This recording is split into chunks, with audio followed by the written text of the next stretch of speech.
Bonjour, nous sommes en 2013. Je suis dans une série de vidéos sur l'apparition de Notre-Dame à Fatima. Et dans cette 5e vidéo, je voudrais aborder les 3 secrets de Fatima qui ont été donnés par la Vierge Marie aux enfants le 13 juillet 1917. Mais avant de les donner, je veux le resituer par rapport aux apparitions. Ils font partie de la première phase des apparitions. Une première phase qui a consisté à préparer les enfants dans leur vie chrétienne, à les préparer, je dirais, à un martyre qu'ils auront à subir en août 1917. Leur cœur est prêt. Ils savent ce que c'est que le ciel. Ils savent ce que c'est que le purgatoire. Ils ont vu l'enfer. Ils savent comment agir concrètement pour se tourner vers le ciel dans l'amour de Dieu par la prière, le chapelet, et dans l'amour du prochain, par le sacrifice, la prière pour le prochain.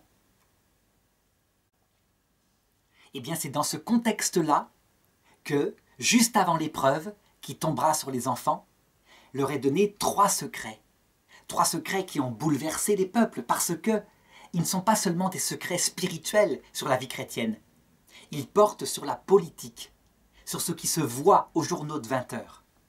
Et donc forcément, les gens qui sont charnels, puisque la plupart d'entre nous sommes d'abord charnels, ont été touchés par ces secrets. Et c'est par là que certains ont fini par réfléchir au sens spirituel qui concerne évidemment la vie éternelle et qui intéresse en premier lieu la Vierge Marie. Le premier secret porte donc sur la Première Guerre mondiale et sa prolongation, je dirais la Seconde Guerre mondiale. Je vais le lire. Vous avez vu l'enfer, et où vont les âmes des pauvres pécheurs? Pour les sauver, Dieu veut établir dans le monde la dévotion de mon cœur immaculé. Si l'on fait ce que je vais vous dire, beaucoup d'âmes seront sauvées et l'on aura la paix. Donc on le voit, la Vierge s'intéresse d'abord au salut éternel. Elle va parler des guerres dans leur statut politique et terrestre pour illustrer son propos. C'est normal. Au ciel, on vise d'abord l'éternité. Les épreuves de la terre, visiblement, ne servent qu'à façonner les cœurs en vue de ce qui est essentiel pour le ciel, à savoir l'éternité. On comprend bien, si la vie terrestre dure 80, 100 ans, qu'est-ce qu'elle est par rapport à tout ce qui suit et qui est la vie éternelle. Et la Vierge continue. La guerre va finir. Donc elle parle de la guerre 14 puisqu'on se situe en 1917. Mais si l'on ne cesse d'offenser ces dieux, sous le règne de Pie XI, commencera une guerre pire encore. Quand vous verrez une nuit illuminée par une lumière inconnue, sachez que c'est le grand signe que Dieu vous donne, qu'il va punir le monde de ses crimes, par le moyen de la guerre, de la famine et des persécutions contre l'Église et contre le Saint-Père.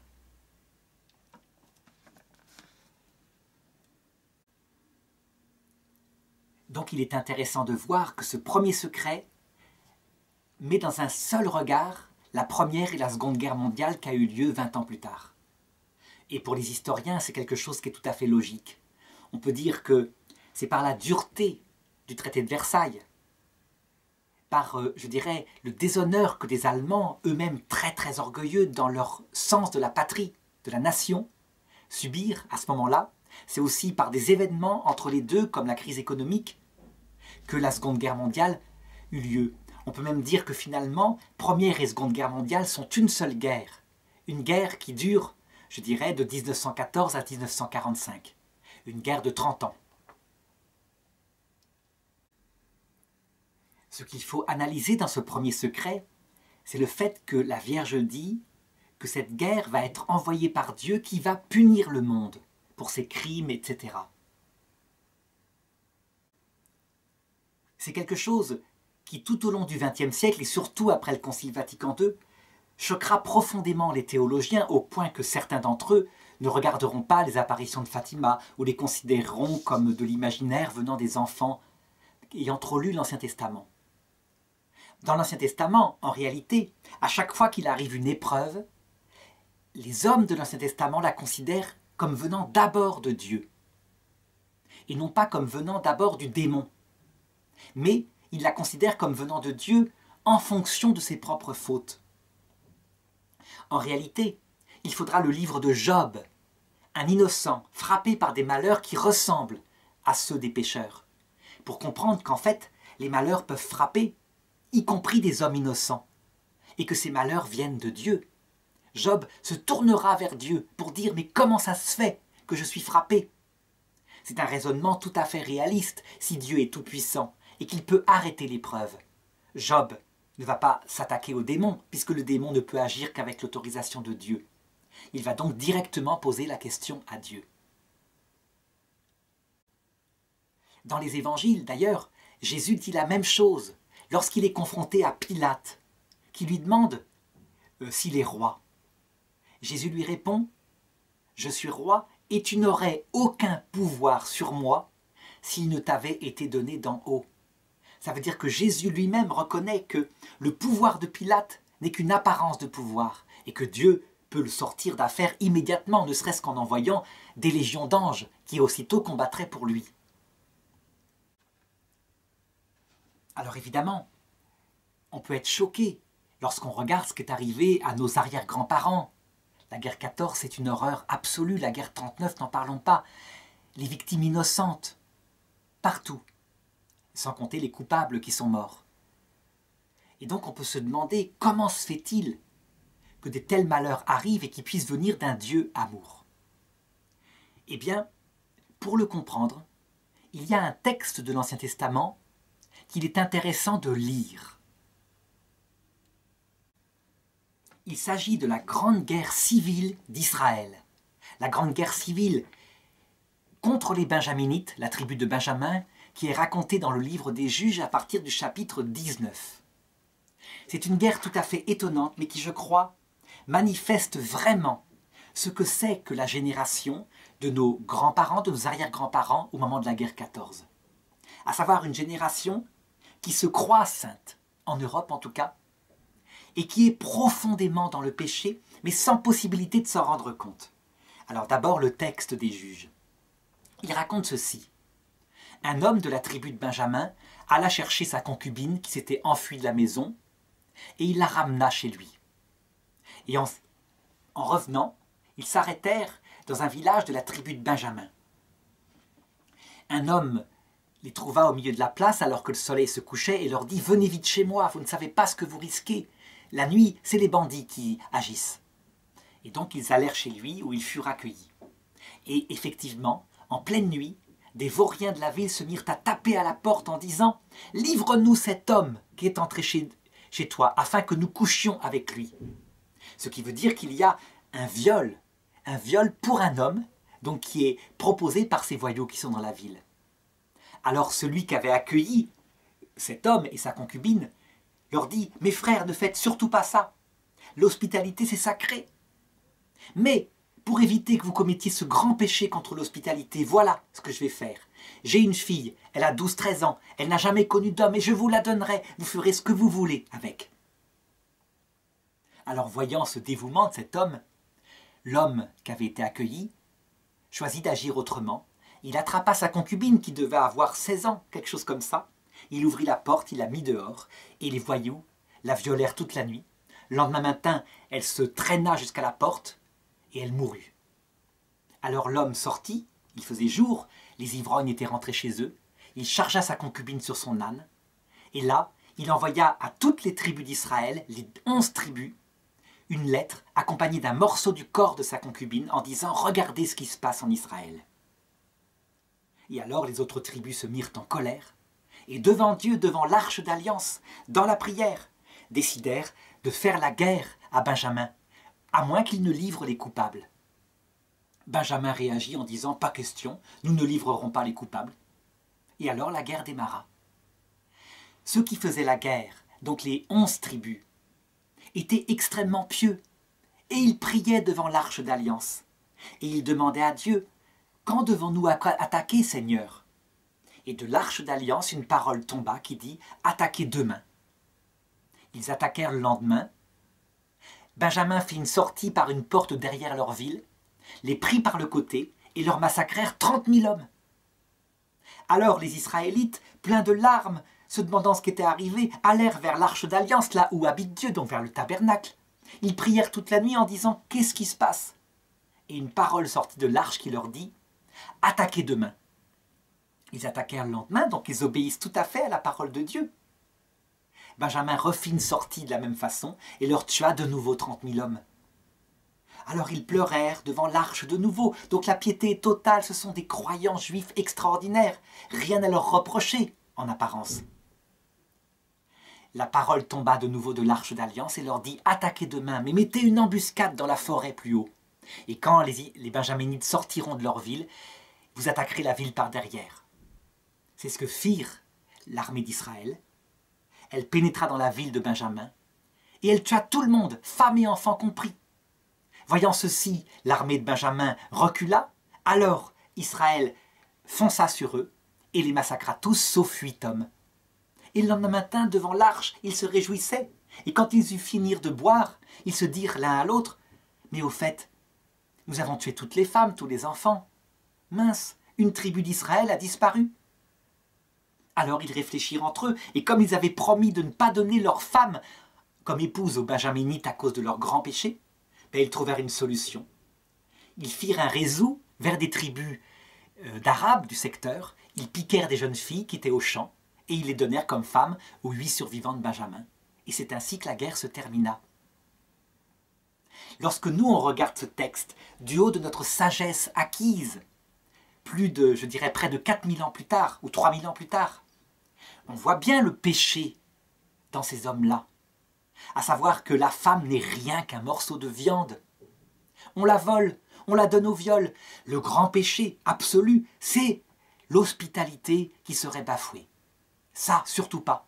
Mais la femme, livrer une petite fille de 12 ans à des violeurs, peu importe, après tout, bon, ce n'est qu'une femme. Nous, on voit le péché, parce qu'on a des valeurs pour analyser ce péché-là. Par contre, la génération de 14, qui est très orgueilleuse en Europe, les Européens se prennent pour le centre du monde. Ils ne cessent, parce qu'ils ont la puissance militaire, de conquérir le monde entier. C'est très simple, ils ont la puissance militaire, ils conquièrent le monde entier. Et ils massacrent ceux qui résistent. On verra bien par rapport à la Belgique, le Congo, où des résistances arrivent dans le peuple congolais, ils sont simplement massacrés. Froidement. Et les Belges ne sont même pas au courant, mais c'est comme ça. Eh bien, cet orgueil présent dans le cœur des hommes et qui se traduira en Europe, en particulier par un symptôme qui est comme l'aiguille, qui manifeste quand un peuple est orgueilleux, à savoir la haine du juif. Pourquoi la haine du juif? C'est très simple, parce que les juifs sont des gens peu nombreux, différents et intelligents. Ça veut dire qu'en général, ils ont des postes au niveau des médecins, des artistes, etc. Et donc forcément, quand un peuple est orgueilleux, qu'il constate que ce peuple, qui n'est pas de leur propre culture, est meilleur qu'eux, eh bien, l'orgueil produit la jalousie, la haine, la détestation. Et ce sera en France l'affaire Dreyfus, et ce sera en Allemagne l'antisémitisme jusqu'à Hitler qu'en élabore une théorie du complot. Donc l'état de l'âme des Français qui vont à la messe à cette période-là, et des Européens qui vont à la messe à cette période-là, dans les années de la guerre 14, il est terrible et les gens ne les voient pas. Eh bien la conséquence c'est quoi? Est-ce que c'est Dieu qui provoque la guerre 14? Non, fondamentalement c'est d'abord la haine dans le cœur de ces gens et leur orgueil. De nos ancêtres donc. Mais Dieu laisse faire. Punition pour les péchés, dit la Vierge. Oui, bien sûr, puisque l'orgueil provoque la guerre. Tout le monde la veut. Qui est coupable de la guerre 14? Les Allemands, les Français? Mais non, tout le monde la voulait, on était les meilleurs.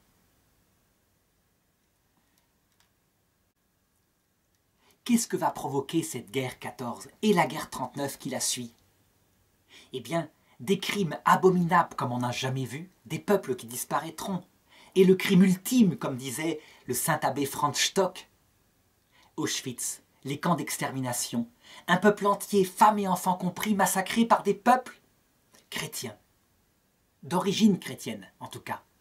Comme dit saint Jean, l'Antichrist est sorti de chez nous, mais il n'était pas des nôtres.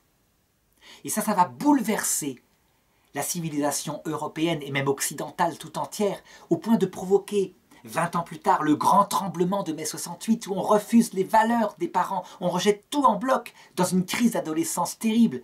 Mais on rejette même l'Église, la foi, on rejette la patrie, on rejette l'armée, on rejette tout ce qui rappelle ces deux horreurs que sont les guerres mondiales. Et on comprend le mécanisme. Seulement, c'est évidemment une crise passionnelle, une crise de civilisation. Le fruit politique est donc terrible, destructif. On peut dire que l'Europe, elle perd sa primauté à ce moment-là. Par contre, au niveau du fruit spirituel, qu'est-ce qu'il en sort? Eh bien de la modestie. Ça veut dire que les peuples européens cesseront, à partir de ce jour-là, de se regarder comme la civilisation la plus brillante au monde, puisqu'elle a pu produire cela. Et l'Église elle-même, bouleversée par cela, entrera dans le grand chemin de Vatican II en refusant définitivement d'utiliser des paroles dures, en reconnaissant qu'elle dit le message du Christ vraiment dans la vérité, et que là, elle le dit en vérité, mais qu'elle n'a pas à être orgueilleuse de l'avoir reçu. Et donc elle prendra une attitude d'humilité. Il y a une conversion radicale, une conversion qui se fait sous forme de vague, qui est plein d'excès, c'est-à-dire de complexes d'infériorité, de mépris de soi-même, mais tout de même une conversion par rapport à l'orgueil des 50 années précédentes. Voilà ce que provoque la guerre 14, la guerre 39, et là on comprend. Si les valeurs qui mènent au ciel sont l'humilité et l'amour, eh bien on peut dire que cette punition que Dieu a laissé faire des deux premières guerres mondiales, véritablement a produit son efficacité. Les soldats de la guerre 14, lorsqu'ils sont morts, les derniers d'entre eux dans les années 2000, il est évident qu'ils sont arrivés dans l'autre monde en ayant perdu complètement leur orgueil civilisationnel, la France, patrie supérieure aux autres patries, l'Allemagne au-dessus de tout, etc. La conversion est totale parce que l'échec a été total. Là où ils sont, ces hommes, je dirais que pour beaucoup d'entre eux, ils disent maintenant que cette punition, qui vient de leur propre perversité, évidemment, elle a été finalement, je dirais, salutaire. Qu'un tel orgueil qui régnait en eux, a été véritablement brisé par ces permissions que Dieu a laissé faire. Seulement, quel malheur! Et effectivement, quand on voit la Vierge qui dit « Convertissez-vous au cœur immaculé de Marie, répandez cette dévotion », à savoir une humilité qui dit la vérité, pas une humilité complexe d'infériorité, non, ça produit mai 68. Ça veut dire une sorte de mépris de soi, et on prend les valeurs exactement inverses et on tombe dans des travers orgueilleux exactement inverses. Non, convertissez-vous en imitant la douceur, l'humilité du cœur immaculé de Marie, et alors vous aurez la paix. Eh bien, on voit à quel point c'est vrai. Alors ensuite vient le deuxième secret de Fatima, et qui cette fois concerne la guerre froide, le communisme. Et voilà ce que dit la dame. Pour empêcher cela, je viendrai demander la consécration de la Russie à mon cœur immaculé et la communion réparatrice des premiers samedis du mois. Si l'on écoute mes demandes, la Russie se convertira et l'on aura la paix. Sinon, elle répandra ses erreurs à travers le monde, provoquant des guerres et des persécutions contre l'Église. Les bons seront martyrisés, le Saint-Père aura beaucoup à souffrir, plusieurs nations seront anéanties. À la fin, mon cœur immaculé triomphera. Le Saint-Père me consacrera la Russie qui se convertira. Et il sera donné au monde un certain temps de paix. Au Portugal se conservera toujours le dogme de la foi. Cela ne le dit personne, sauf à François. Alors on sait maintenant, dans les années 2013 où je fais cette vidéo, ce que ça a été le communisme. Le communisme, on peut dire que depuis 1917, à savoir qu'il apparaît à cette période-là, de l'apparition de Fatima, jusqu'à sa chute, en tout cas en Russie communiste en 1989, et on peut dire qu'à ce moment-là, il est mort idéologiquement. Il subsiste matériellement certaines tyrannies qui se disent communistes, mais qui en fait le sont très peu. Le communisme fera 100 millions de morts. Le livre noir du communisme, écrit dans les années 2000, a fait le bilan de ce qui s'est passé. Alors la première question qu'on peut se poser, c'est pourquoi est-ce que la Vierge parle du communisme en insistant énormément sur la Russie, et pourquoi est-ce qu'elle ne parle pas de l'Allemagne en insistant sur le nazisme et les camps d'extermination, l'Allemagne étant responsable de 50 millions de morts à la Seconde Guerre mondiale. Eh bien, je répondrai à cela que j'ai une explication. Elle vaut ce qu'elle vaut, mais elle vient d'un texte de Jésus, d'une parole de Jésus qui est très forte dans l'Évangile.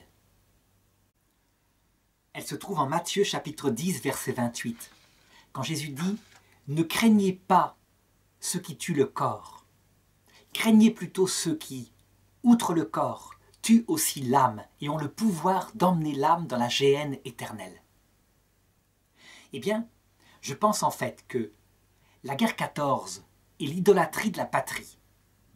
La guerre 39-45 est l'idolâtrie de la race. Ce sont des idéologies tellement grossières que c'est facile de se rendre compte que c'est n'importe quoi.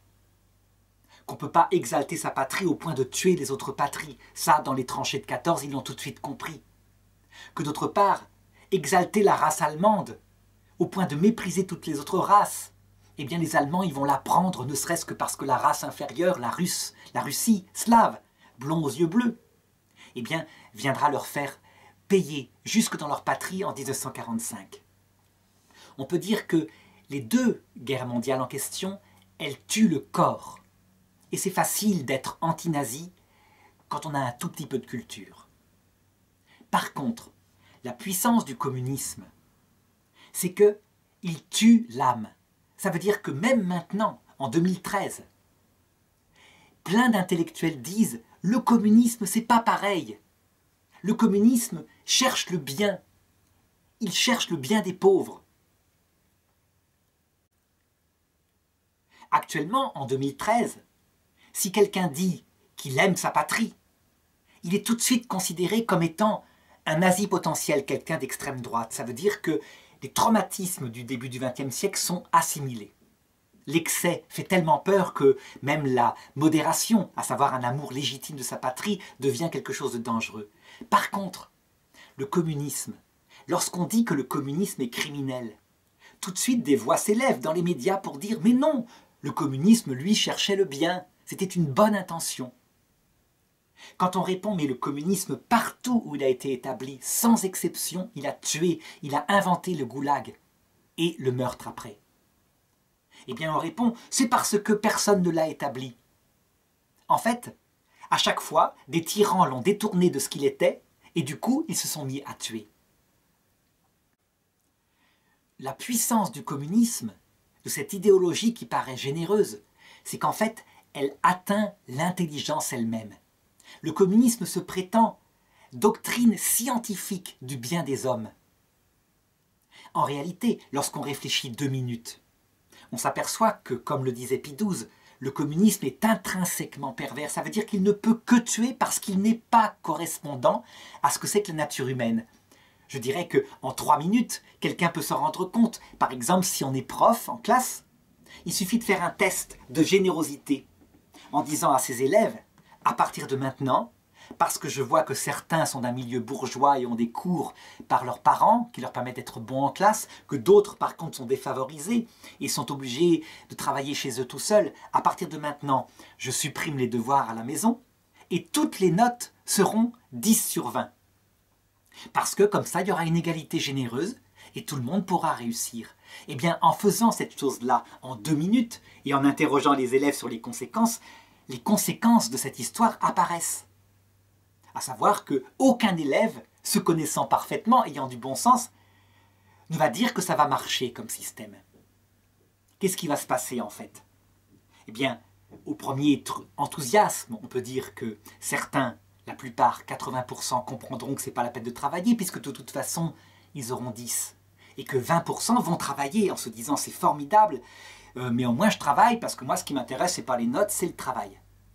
Et quand vont arriver les notes 10 sur 20 pour tout le monde au premier bulletin, ben ceux qui n'ont pas travaillé se diront « Ah, j'avais bien parié » et ceux qui auront travaillé se diront « Quoi? J'ai 10 sur 20 ?» c'est honteux. Et donc la fois suivante, ils travailleront moins. Et ils auront 10 sur 20. Et commencera à naître dans la classe le bazar, parce que à quoi ça sert de travailler, puisque de toute façon on aura 10 sur 20. En fait, au bout d'un certain temps, si le prof continue de croire à son système, pour arriver à garder de la discipline en classe, parce que la nature humaine des enfants, c'est aussi les notes, il sera obligé de mettre des sanctions. Et il inventera des retenues, retenues sur retenues sur retenues. Il réinventera le goulag. S'il continue de croire à son système, et que c'est le bazar dans ses classes, eh bien la terreur ne suffira pas. Il sera obligé de renvoyer les plus perturbateurs. Et ça, c'est l'élimination physique. Parce que son système ne marche pas. Donc on le voit, en 2 minutes, on comprend que le communisme, qui prétend que tous les hommes, travaillant ou pas, auront le même salaire, qu'il tombera à égalité chez le médecin, chez l'ouvrier, etc., produit de la paresse, de la fainéantise, parce que c'est la nature humaine qui est comme cela. Eh bien les communismes ne l'admirent pas, ne l'admettent pas toujours. Ils ont tué partout où ça a été, et personne, actuellement, personne, parmi eux, parmi les anciens communistes, ne veut admettre qu'il y avait une erreur fondamentale parce que la nature humaine ne se réinvente pas. Donc je dirais qu'à Fatima, si la Vierge insiste tellement sur le communisme et la Russie, c'est à cause de cela. C'est-à-dire qu'elle n'insiste pas sur ce qui est évident pour tout le monde, mais justement sur ce qui n'est pas évident pour la plupart. De la même façon, l'Église, elle excommunie toute personne qui invite à un avortement, sauf évidemment l'avortement thérapeutique, ça veut dire par exemple une grossesse extra-utérine, où là, il faut bien faire quelque chose, sinon les deux vont mourir. Pourquoi est-ce qu'elle insiste sur cette chose-là, et non pas, par exemple, une excommunication pour les pédophiles? Ben c'est simple, c'est parce que tout le monde sait que la pédophilie, c'est une horreur. Par contre, tout le monde croit que l'avortement, c'est pas grave, puisque l'enfant n'a pas figure humaine. Ce qui est étonnant dans ce deuxième secret de Fatima, c'est l'arme que la Vierge donne pour vaincre le communisme, à savoir la consécration de la Russie à son cœur immaculé. Lorsqu'on met en parallèle ce qu'on sait qui s'est passé, 100 millions de morts, la Chine, la Russie, le Vietnam, le Cambodge, actuellement la Corée du Nord, encore qui a cette tyrannie, et l'arme en parallèle, à savoir la consécration au cœur immaculé de Marie, le chapelet. On se dit, mais c'est décalé, ça n'a pas de rapport. Et donc là, je voudrais raconter concrètement ce qu'il s'est passé. En 1942 d'abord, le pape Pie XII, le jour de la clôture solennelle du jubilé des apparitions de Fatima, s'exprimant à la radio, consacra le monde entier au cœur immaculé de Marie, pour répondre à l'appel de Notre-Dame du ciel. Et il renouvela ce geste important le 8 décembre 1942. Le pape Pie XII n'osa pas consacrer la Russie elle-même à Marie. Il avait pour ça des raisons très très précises. Il savait précisément ce qui se passait là-bas, le massacre des chrétiens de Russie, le clergé décimé, la persécution de Staline. Et donc il consacra le monde. Et visiblement, cette consécration ne fut pas reçue par le ciel. En tout cas, c'est ce que dit Lucie de Fatima, qui était encore vivante à cette période-là. Alors le pape Pie XII insista, essaya, tout en gardant sa prudence. En 1944, le même souverain pontife, Pie XII, consacrait encore tout le genre humain au cœur immaculé de Marie pour le mettre sous la toute-puissante protection de la Mère de Dieu.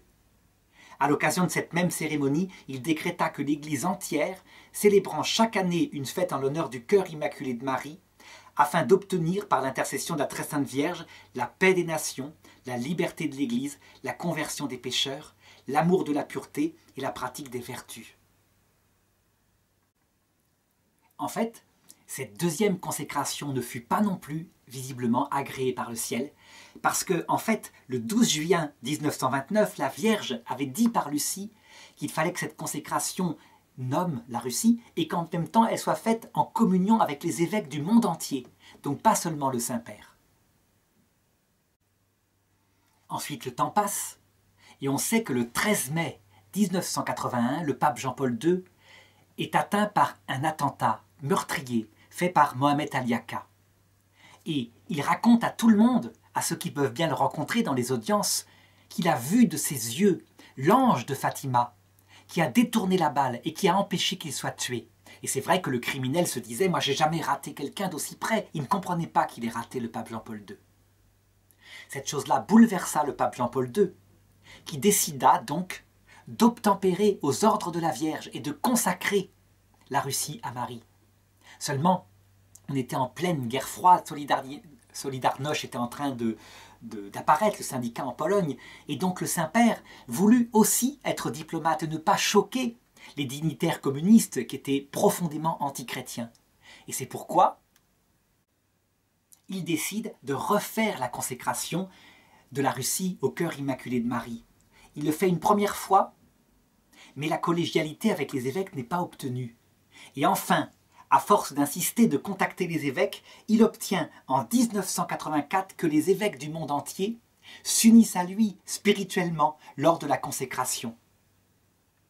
Eh bien, cette consécration, elle va être faite.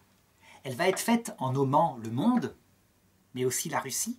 Et alors, la consécration express de la Russie est faite le 24 mars dans le Kremlin lui-même, par un émissaire du pape qui tenait le texte de consécration caché dans la Pravda, le journal du Parti communiste, et le 25 mars à Rome par le pape en union avec tous les évêques du monde entier. Et bien cette fois, par Lucie, donc la petite voyante de Fatima, la Vierge signifia que la consécration du pape avait été reçue du ciel et qu'elle était acceptée. Ce qui est très étonnant, c'est que donc, moins de 5 ans plus tard, en 1989, eh bien, on vit effectivement les résultats d'une telle prière.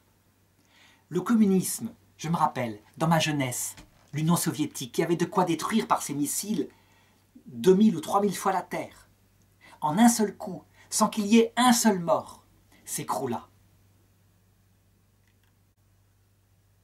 Il eut plein, je dirais, d'acteurs humains.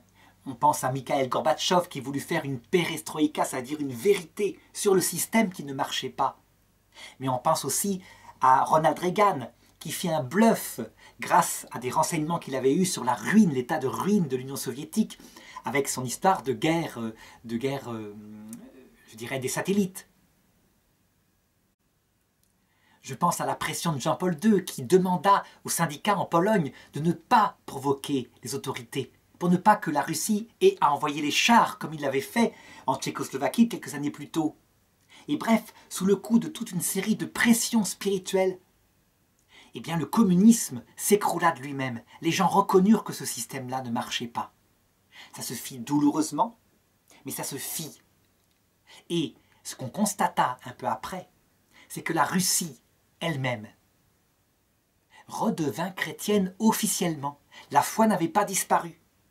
Je ne veux pas dire par là que tous les Russes devinrent chrétiens, mais que l'État de Russie, qui n'était plus soviétique, qui n'était plus communiste, tout d'un coup, se remit à se déclarer chrétien officiellement, se remit à construire des églises, à honorer les icônes, à faire des cérémonies religieuses le jour des enterrements des dignitaires. Eh bien c'est ça que la Vierge annonçait comme signe extérieur. La Russie se convertira. C'est une conversion comme État, et non pas une conversion de chaque Russe individuellement. Ça dépend du choix de chacun. Il y eut encore, après coup, certaines personnes pour pinailler un petit peu en disant « mais la consécration ne peut pas être valable parce que la Russie n'est pas assez citée, etc. » Donc le cardinal Berton, en 2003, produisit un document. Le cardinal Berton, ça veut dire le préfet de la Congrégation pour la doctrine de la foi, en disant que la discussion était close, que véritablement le ciel avait agréé la consécration faite par Jean-Paul II. Le 25 mars 1984 et en communion avec les évêques du monde entier. D'ailleurs, pour bien signifier que l'affaire était close, il fit 2 choses, ce cardinal. Il cita d'abord la réponse de sœur Lucie. Et ensuite, il montra à quel point les fruits qui étaient promis à Fatima s'étaient réalisés. Donc il dit ceci dans sa lettre. Sœur Lucie confirma personnellement que cet acte solennel et universel de consécration correspondait à ce que voulait Notre-Dame. Elle écrit « Oui, cela a été fait, comme Notre-Dame l'avait demandé, le 25 mars 1984. » C'est une lettre du 8 novembre 1989. C'est pourquoi, conclut le cardinal Berton, toute discussion, toute nouvelle pétition pour obtenir une nouvelle consécration est sans fondement. Et ensuite, il raconte cette merveille absolument incroyable de l'écroulement de ce monstre qu'était le communisme, sans un seul mort. La Troisième Guerre mondiale n'a pas eu lieu, alors que toute une génération s'attendait à ce qu'elle ait eu lieu, et qu'elle mette fin quasiment à la civilisation occidentale.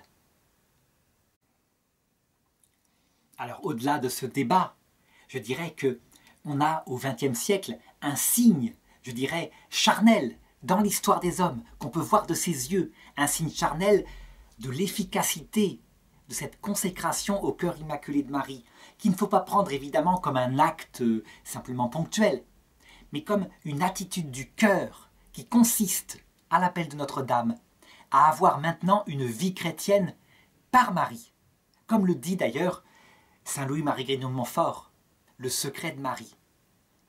Alors, je voudrais juste montrer à quel point il ne s'agit pas que d'une simple consécration ponctuelle qu'on pourrait faire, mais d'une spiritualité entière qui doit envahir la vie chrétienne. C'est ce que demande la Vierge. Elle demande donc, en fait, un christianisme plus doux, plus humble, plus féminin.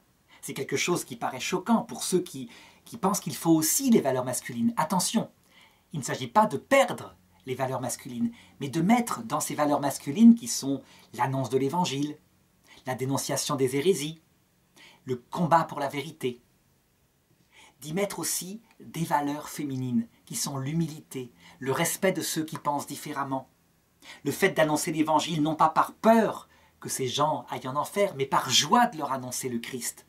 C'est ça que donne, je dirais, comme valeur, comme couleur au christianisme, la consécration au cœur immaculé de Marie. Si on se trompait là-dessus et qu'on était tourné exclusivement vers la Vierge Marie, en oubliant que le Christ, c'est lui qui est le fondateur du christianisme, on aurait un christianisme non masculin, sans force. Non, c'est pas ça que demande la Vierge. C'est en fait cette correspondance, cet équilibre qui fait que le christianisme, il est à la fois christique et marial. Hommes et femmes, il les fit. Donc il ne s'agit pas de mépriser les valeurs masculines au profit des valeurs féminines, mais de mettre les deux ensemble. Donc de sortir d'un christianisme qui a été très présent pendant, je dirais, le temps de la puissance de l'Église, un christianisme essentiellement masculin, conquérant. Cette spiritualité autour de Marie, elle provoque deux effets. Le premier, elle façonne des cœurs doux, humbles et joyeux, qui sont heureux d'être sauvés. Et la seconde, c'est qu'elle permet d'imiter le comportement de Marie, qui alors que les malheurs peuvent arriver, l'échec peut arriver, l'épreuve pour l'Église, jamais il n'y a un doute. La Vierge Marie, le samedi saint, alors que tout semble perdu, elle sait qu'en fait, tout est gagné. Donc, au lieu de centrer les choses vers l'espoir d'une victoire terrestre, la spiritualité du cœur immaculé de Marie, elle centre les choses vers la certitude d'une victoire éternelle. Et donc elle sépare les chrétiens de cette tentation qu'on voit au XXe siècle d'un christianisme politique, pour en faire un christianisme spirituel qui évidemment est infiniment plus efficace parce que qu'est-ce qui conquiert les cœurs au Christ? Eh bien c'est qu'il attire à lui tous les hommes.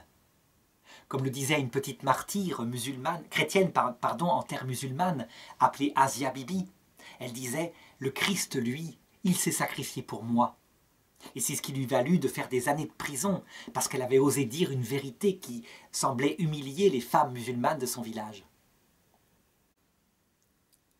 Alors pour bien montrer à quel point ce que je viens de dire est vrai et que ça a une dimension eschatologique, c'est-à-dire c'est lié à ce qu'on attend dans l'Église vers la fin du monde, je voudrais maintenant parler du troisième secret de Fatima.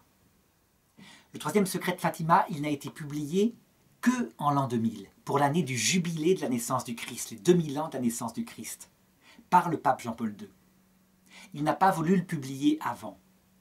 Si bien que je me rappelle, dans les années 80, 90, il courait partout dans les milieux chrétiens par des livres, une version du troisième secret de Fatima, qui était dépendante évidemment des craintes que tout le monde avait à cette époque-là, de la Troisième Guerre mondiale, entre la Russie soviétique, les États-Unis et l'Europe. Normalement, ce troisième secret devait être révélé en 1960. Et donc le pape Jean-Paul II fut interrogé. Comment se fait-il, ils étaient interrogés dans les années 80, comment se fait-il que ce secret n'était pas révélé? Et apparemment, voilà ce qu'il répondit. Il répondit, étant donné la gravité de son contenu, pour ne pas encourager la puissance mondiale du communisme à accomplir certains gestes. Mes prédécesseurs, dans l'office de Saint-Pierre, ont diplomatiquement préféré surseoir à sa révélation. Alors je n'ai jamais su si cette interview, ainsi qu'une autre qui avait été donnée à Fulda, était vraie ou fausse. Toujours est-il que le pape Jean-Paul II faisait référence à des événements douloureux. Et il sortait son chapelet en disant que le remède, c'était le chapelet.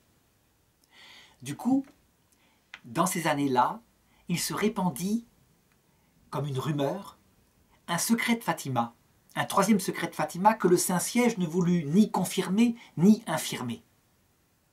Et ce troisième secret de Fatima, apparent, parlait de quelque chose comme une troisième guerre mondiale. Donc je donne la version qu'on trouve facilement sur Internet, surtout sur les sites d'ailleurs tenus par des sédévacantistes, c'est-à-dire des personnes qui pensent que l'Église catholique à Rome n'est plus l'Église catholique.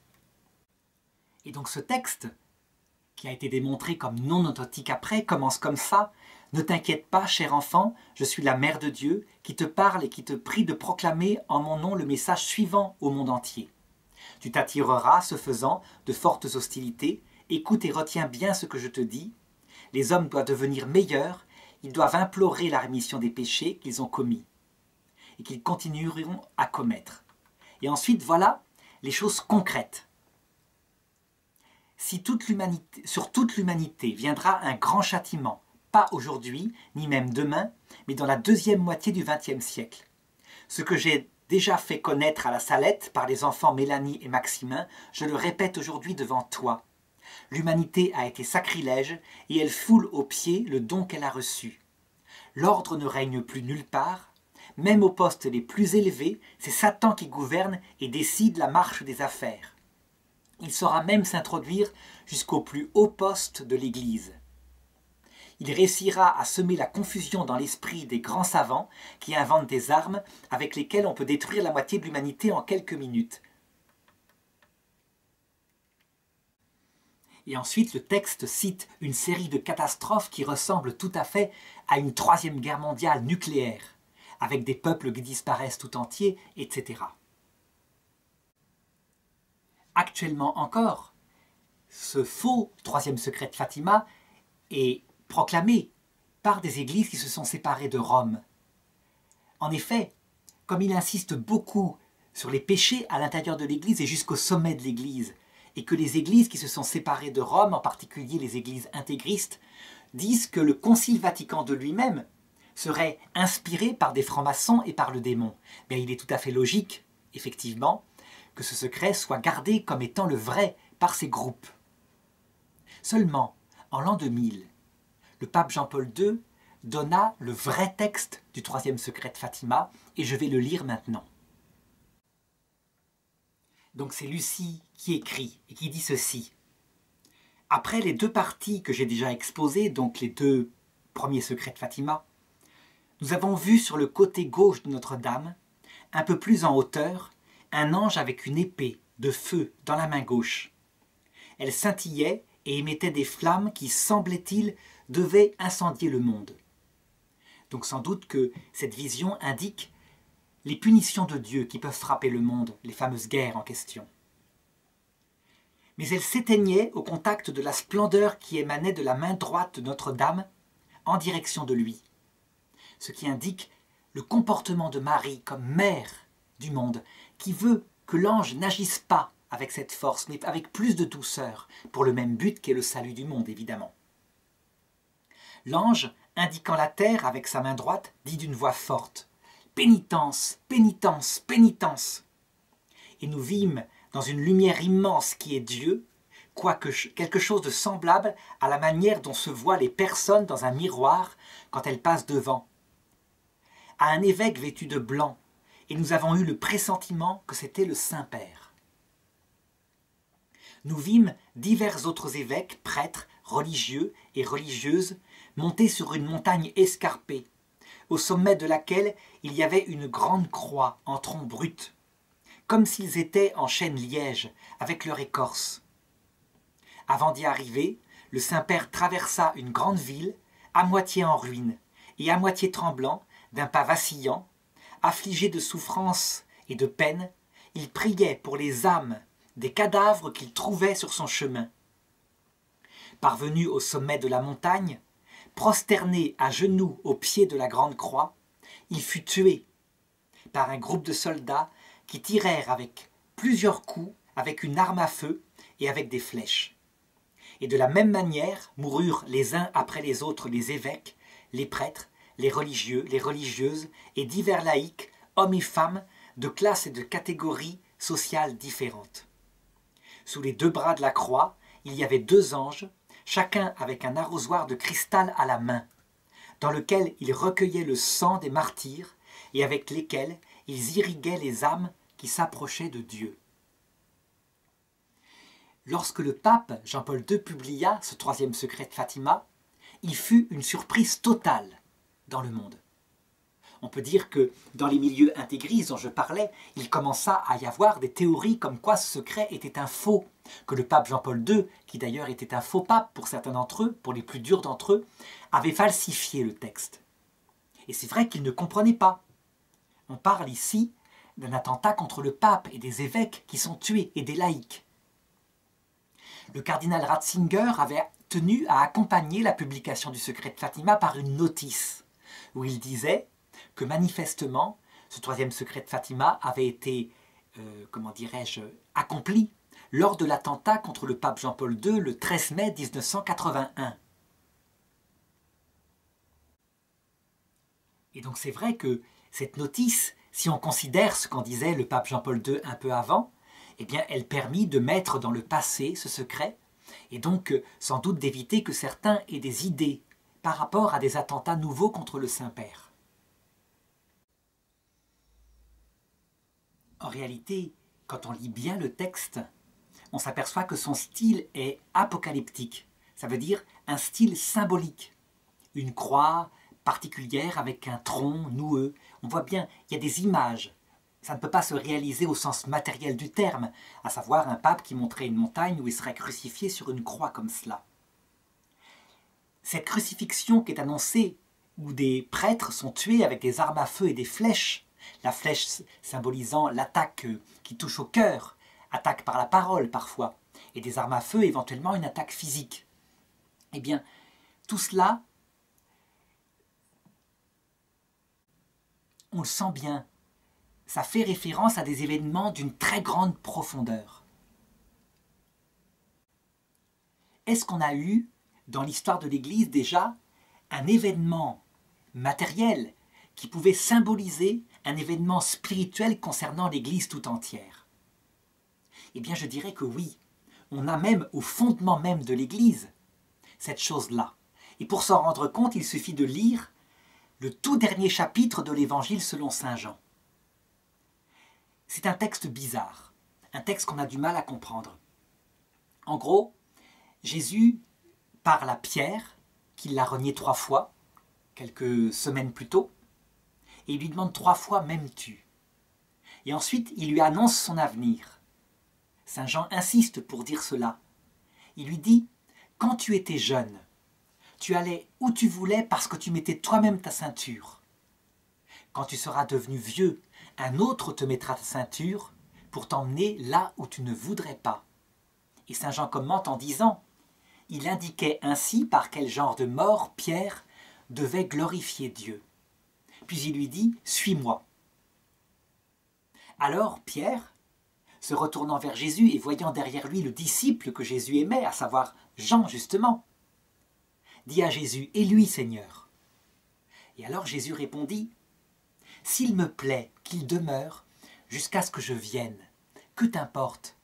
Toi, suis-moi. » Et Saint Jean commente, Saint Jean devenu très vieux, qui n'est pas mort martyr, qui est à Éphèse. Il commente en disant, « Et la légende se répandit parmi les disciples que ce disciple-là ne devrait pas mourir. » Mais il dément en disant, « Non, c'est pas ce que dit le Christ. Il ne dit pas que ce disciple-là ne devait pas mourir.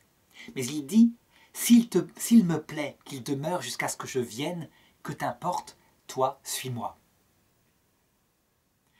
Lorsqu'on regarde maintenant, matériellement, comment s'est réalisée la mort de Pierre et la mort de Jean, voilà, c'est très simple. Pierre est mort martyr, et il est mort martyr en fuyant son martyr. La légende raconte que, lorsque la persécution de Néron commença à se réaliser en 65 après Jésus-Christ, le pape de Rome, Pierre, essaya de se sauver. Il se déguisa en mendiant, et il passa par la voie appienne pour sortir de Rome.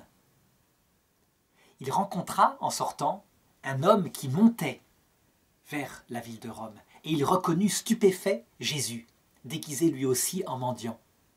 Il lui dit, « Quo vadis, Domine? Où vas-tu, Seigneur ?» Et le Seigneur lui répondit, « Je vais pour mourir avec mes frères à Rome. » Alors Pierre, tout à fait repentant, décida de retourner vers Rome, où il fut très vite attrapé par les soldats romains. Et très humble, connaissant ses limites, sachant qu'il avait une nouvelle fois fui, lorsqu'il fut crucifié sur le mont du Vatican, il demanda humblement qu'on le crucifie la tête en bas, afin qu'il ne puisse pas imiter le Sauveur dont il s'estimait indigne. Et il fut enterré sur place. Quant à Jean, lui, qui avait reçu Marie chez lui, eh bien, après le départ de Marie, il vécut à Éphèse. Il fut persécuté à un moment donné, il fut déporté sur l'île de Patmos, où il reçut la révélation de l'Apocalypse. Et ensuite, il retourna à Éphèse, où il mourut, de vieillesse, très très âgé, sans connaître le martyre. Parmi les 11 apôtres survivants, ce fut donc le seul qui mourut dans son lit. Et donc on voit bien, on a une parole de Jésus qui annonce à Pierre et à Jean leur destin. Seulement, si elle se réalise matériellement, Pierre meurt martyr, donc il suit Jésus à son corps défendant jusqu'au martyr sanglant, et Jean meurt de son lit, donc Jésus lui apparaît une nuit et vient le chercher. Effectivement, et il part avec son âme dans le paradis. Eh bien, on sait bien, on sent bien qu'il s'agit aussi d'une parole de Dieu, et qu'elle est d'actualité, qu'elle ne concerne pas seulement le destin individuel de Pierre et de Jean. Pierre, visiblement, il est dans ce texte le symbole au sens allégorique de l'Église visible, extérieure, donc les papes, les évêques, les prêtres, les laïcs qui sont efficaces, qui prêchent. Jean, lui, qui a toujours été plus intérieur, plus contemplatif, qui a pris Marie chez lui, qui a compris l'Évangile à l'école de Marie, dans la prière, il est le symbole de cette Église du cœur, cette Église qui prie intérieurement. Eh bien, je dirais que, en fait, dans ce texte de la fin de l'Évangile selon saint Jean, on a l'annonce d'événements de la fin du monde. Jésus annonce en fait la façon dont l'Église visible, glorieuse, extérieure, hiérarchique, le pape, les évêques, etc., glorifieront Dieu. Donc à travers un martyr visible, extérieur. Un martyr spirituel, donc un mépris par le monde, une mépris de la parole des papes, etc., une interdiction de parler éventuellement, et sans doute aussi un martyr extérieur, une exécution à un moment donné. Et puis Jésus indique comment se terminera l'Église intérieure, celle des petits fidèles chrétiens qui disent le chapelet dans leur cœur, qui prient au jour le jour et se rendent au travail. Eh bien, elle demeurera, cette Église-là, jusqu'au retour du Christ à la fin du monde. Au point que jamais, jamais ne disparaîtra de la terre une petite Église ayant pris Marie chez elle et qui priera, qui saura au moment les plus difficiles, alors que le martyre aura eu lieu, qui saura que la victoire du Christ, elle arrive. On pourrait dire que l'interprétation que je donne ici, elle est imaginaire. En réalité, pas du tout. elle n'est pas imaginaire. Depuis la publication du catéchisme de l'Église catholique, on peut dire qu'elle est passée maintenant dans l'enseignement officiel de l'Église, même si elle était explicitement dans l'Écriture, comme je viens de le dire maintenant. Si on regarde le catéchisme de l'Église catholique, est un document où l'Église engage son infaillibilité ordinaire. Au numéro 675, eh bien pour la première fois, l'Église catholique annonce l'épreuve finale qu'elle devra vivre vers la fin du monde. Alors c'est un texte qui a été écrit par des théologiens, le cardinal Schönborn en particulier. C'est un texte dont parfois la lecture est difficile, mais je vais le lire rapidement pour montrer à quel point c'est maintenant quelque chose qui doit illuminer ce regard qu'on a sur l'eschatologie de l'Église en tout cas. Donc voilà ce que dit le texte. Avant l'avènement du Christ, l'Église doit passer par une épreuve finale qui ébranlera la foi de nombreux croyants. La persécution qui accompagne son pèlerinage sur terre dévoilera le mystère d'iniquité, sous la forme d'une imposture religieuse apportant aux hommes une solution apparente à leurs problèmes au prix de l'apostasie de la vérité. Alors je commente là, je ne lis plus le texte. Le mystère de l'iniquité, c'est quelque chose qui en théologie fait référence à la vraie raison profonde qui a motivé la révolte de Lucifer. Je veux dire par là que les antichrists du XXe siècle, on a vu par exemple le nazisme qui exalte la race, on a vu le communisme qui exalte des classes sociales, on a vu le nationalisme qui exalte la patrie, on a vu le capitalisme pur qui exalte l'argent. Ça, pour le démon, c'est de la poussière. Race, il n'a pas de corps. Argent, il n'en a pas besoin. Une patrie, il s'en fiche. C'est ce qu'il fait maintenant quand il tente les hommes à l'égoïsme à travers quelque chose qui ne lui est pas utile. Mais lui, Lucifer, il a un motif profond, réel, que j'avais raconté dans la deuxième vidéo concernant Fatima. Il s'est révolté contre Dieu au tout début de sa création parce qu'il estime qu'il mérite la vision béatifique, c'est-à-dire la vision de Dieu, parce qu'il est intelligent. Il refuse absolument les conditions de Dieu, à savoir l'aimer et devenir tout humble. Ça, pas question. Donc il estime qu'il pourra révolter l'humanité entière contre Dieu en lui faisant adhérer à cette même révolte. C'est son travail. Eh bien, ce qu'annonce le catéchisme de l'Église catholique, c'est que le dernier antéchrist à la fin du monde, de manière mondiale, présentera au monde la vraie révolte, donc à un monde véritablement spiritualisé. Le catéchisme affirme même qu'il s'agit d'une religion. Ça veut dire que le dernier antéchrist, ce n'est pas l'humanisme athée, qu'on voit avec la franc-maçonnerie athée actuelle, enfin une certaine forme de franc-maçonnerie. C'est autre chose. C'est l'annonce d'une vie éternelle, réelle, éventuellement démontrable. Mais cette vie éternelle ne consiste pas dans ce que réclamaient les anciens dieux, à savoir être humble et aimer. Ça, c'était pour dominer l'homme. Elle est donnée, d'après cette dernière religion, à l'homme libre, debout, individualiste, qui la mérite par elle-même parce qu'il est un homme debout. En réalité, c'est exactement la même tentation qui a été proposée à Adam et Ève au début. Vous serez comme des dieux. Vous connaîtrez le bien et le mal. Si Dieu veut que vous ne mangiez pas de l'arbre de la connaissance du bien et du mal, c'est parce qu'il veut vous dominer pour ne pas que vos yeux s'ouvrent, etc. Et donc, il est annoncé que ce sera la dernière épreuve de l'Église. Et le texte continue en disant « L'imposture religieuse suprême est celle de l'Antichrist, c'est-à-dire d'un pseudo-messianisme où l'homme se glorifie lui-même à la place de Dieu et de son Messie venu dans la chair. » Je passe le numéro 676 du catéchisme pour arriver au numéro 677 qui dit ceci. L'Église n'entrera pas dans la gloire du royaume si ce n'est à travers cette ultime Pâque où elle suivra son Seigneur dans sa mort et sa résurrection. Donc ce qu'annonce l'Église, c'est l'inverse de ce que nous on aurait souhaité, à savoir l'Église annonce l'Évangile au monde entier, le monde entier devient catholique, et à ce moment-là, le Christ revient. Pas du tout, dit l'Église. Ça se passe exactement comme pour le Christ. L'Église est persécutée et elle suit le Christ dans sa mort et sa résurrection. Elle y acquiert un cœur brisé, un esprit humilié.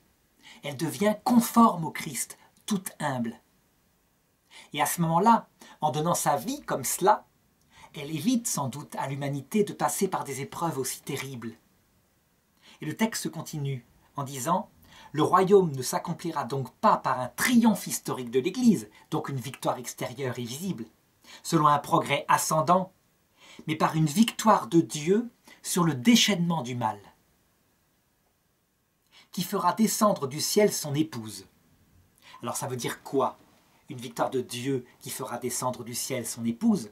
Ça veut dire qu'en fait, par cette épreuve, descendra dans le cœur de son épouse, l'Église, et nous-mêmes, l'humanité, chaque homme, un cœur brisé, un esprit humble, prêt à aimer. Donc, rien à voir avec une victoire politique extérieure qui crée de la fierté. Et le texte se termine en disant « Le triomphe de Dieu sur la révolte du mal prendra la forme du jugement dernier, après l'ultime ébranlement cosmique de ce monde qui passe. »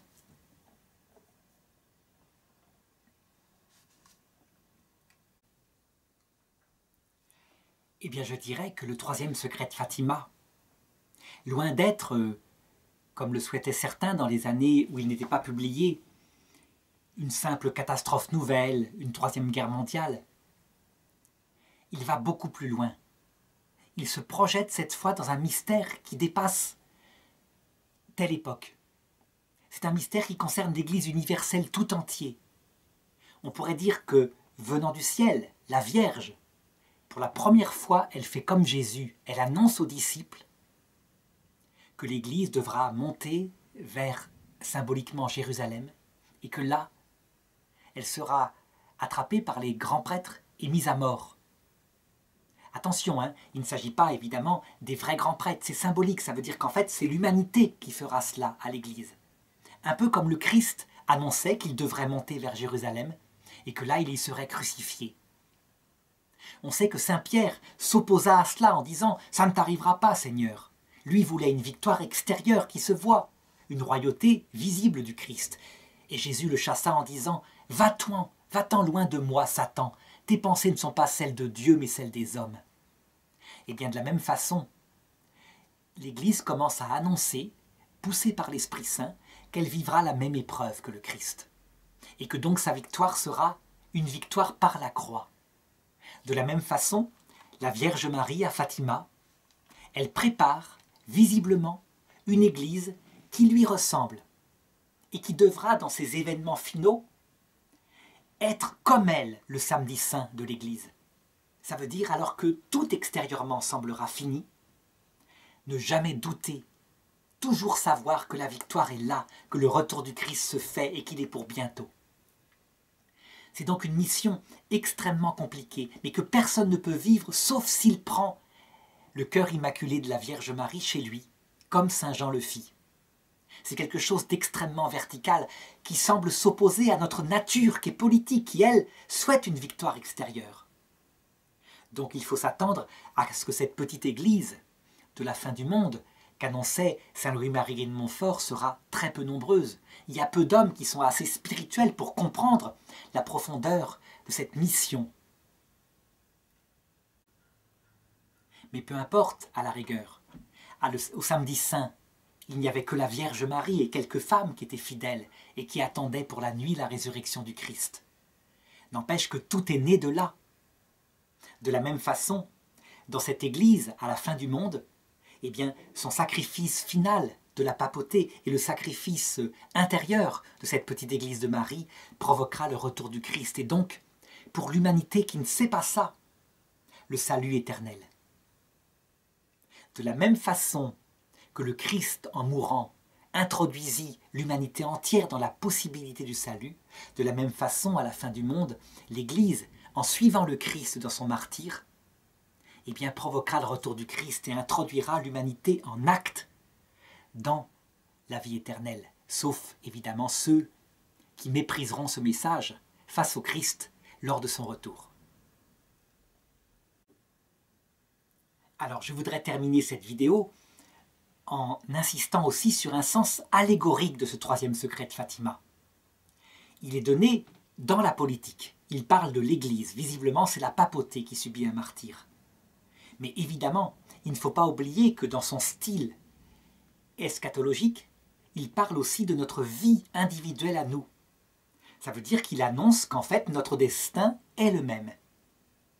Nous n'entrerons pas dans le ciel par une victoire ascendante. Ça veut dire en étant des bons chrétiens qui vont à la messe, qui sont brillants, qui sont reconnus comme des gens bien extérieurement. Mais nous y entrerons en suivant le Christ dans sa croix pour y acquérir un cœur brisé, un esprit humilié. C'est un mystère qu'il faut comprendre dans ce temps de préparation à travers ces messages de la Vierge. C'est quelque chose qu'il ne faut pas demander, il faut juste comprendre le sens de ces épreuves qui frappent tout homme.